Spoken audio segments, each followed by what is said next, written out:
Second day in Santiniketan. সকালবেলাটা শুরুই হয়েছিল কনফিউশন দিয়ে, কারণ কি কখন কঙ্কালীতলা পুজো দিতে যাব আমরা নিজেরাই ডিসাইড করে উঠতে পারছিলাম না। আগের দিন যে দাদাটা টোটো করে নিয়ে এসেছিল সে বলেছিল যে সন্ধেবেলাতে যাও, আরতিটা দেখতে পাবে, ভিড়টাও কম পাবে। কিন্তু আমাদের একটু মনে খুঁতখুত হচ্ছিল যে সকালবেলাটা না খেয়ে যদি পুজো দিই তাহলে ওটা হয়তো বেটার হবে। তো সেই জন্য আমরা ডিসাইড করলাম যে না, সন্ধ্যাবেলা যাব না, সকালবেলাতেই যাব, যেহেতু এখনও ব্রেকফাস্ট আমরা করিনি। তো সেই মতো তো গিয়ে যথারীতি আমরা প্রচুর লাইন পেলাম, কারণ স্যাটারডে ছিল। 1 ঘন্টা মতো লাইনে দাঁড়ানোর পর পুজো দেওয়া হলো। দেন আমরা ব্রেকফাস্ট করলাম। ওখানে প্রচুর ব্রেকফাস্টের দোকান রয়েছে, যেখানে মুড়ি ঘুগনিও পাওয়া যাচ্ছে, আবার লুচিও পাওয়া যাচ্ছে।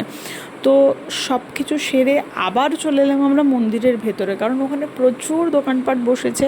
আর ফার্স্ট দিনকে আমরা সোনাঝুরি হাটে গিয়েছিলাম, অনেক সন্ধে হয়ে গিয়েছিল, কিছুই আমরা কেনাকাটি করতে পারিনি। দেন এইখানে এসে কিছু কেনাকাটি করে আমাদেরকে একজনা বললো যে কুণ্ডটা দেখোনি তোমরা, কুণ্ডতে দেখে এসো, ওখানে মায়ের কঙ্কাল পড়েছে। তো আমরা সেখানে গেলাম, গিয়ে কুণ্ডর জল মাথাতে নিলাম, তারপরে গেলাম কোপাই নদীর ধারে। যদিও ইনস্টাগ্রামে আমাদের যাওয়ার আগে প্রচণ্ড এক্সাজারেশনের ভিডিও দেখেছিলাম, কারণ বলছিল যে বন্যা হচ্ছে, জল জমে গেছে, এই হচ্ছে ও হচ্ছে, কিন্তু আলটিমেটলি সত্যি কথা বলতে কিচ্ছু ছিল না, বরং আমরা গরমটাই পেয়েছিলাম। তারপর আমরা এলাম সোনাঝুরি হাটে।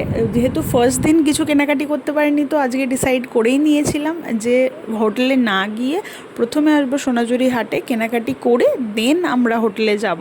সেই মতো হোটেলেও বলে দিয়েছিলাম যে আমাদের লাঞ্চটা একটু ডিলে হবে, তো আমরা যাওয়ার কিছুক্ষণ আগে ফোন করে দেবো।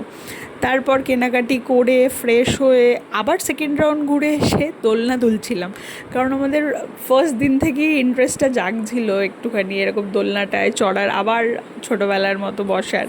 তো সেটা এক্সিকিউট করে পরের দিন আমাদের ট্রেন ছিল 1টা নাগাদ। সেই মতো আমরা 11:30 পৌনে 12টা নাগাদ বেরিয়ে গিয়েছিলাম। তো চেক আউটের কিছু ফর্মালিটিস বাকি ছিল।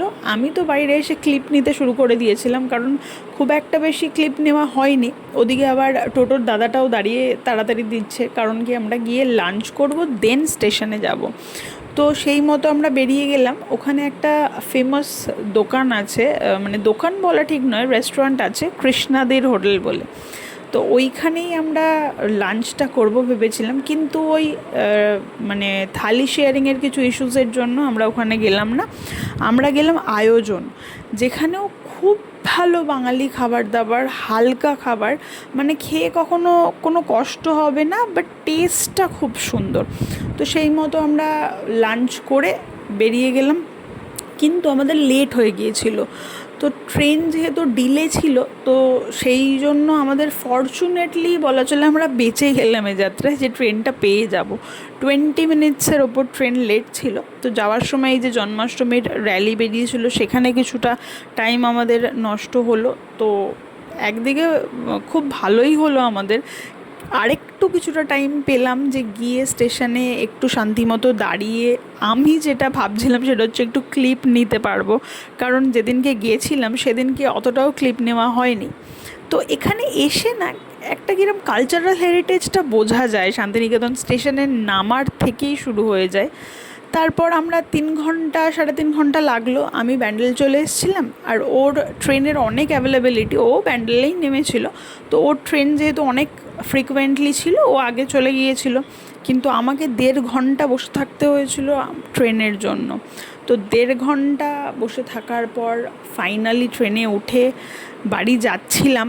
তো ভীষণ মেঘ করেছিল, আমি তো ভাবলাম মনে হয় স্টেশনে নেমে ভিজেই যাব, কিন্তু হয়নি ওই রকম কিছু। বাড়িতে গিয়ে এই যে আরেকজনা দেখে থেকে লেজ দোলানো শুরু করে দিয়েছে, 1 রাউন্ড গায়ে লাফানো হয়ে গিয়েছে। এটা হচ্ছে সেকেন্ড রাউন্ড আদর পর্ব চলছে একবারে।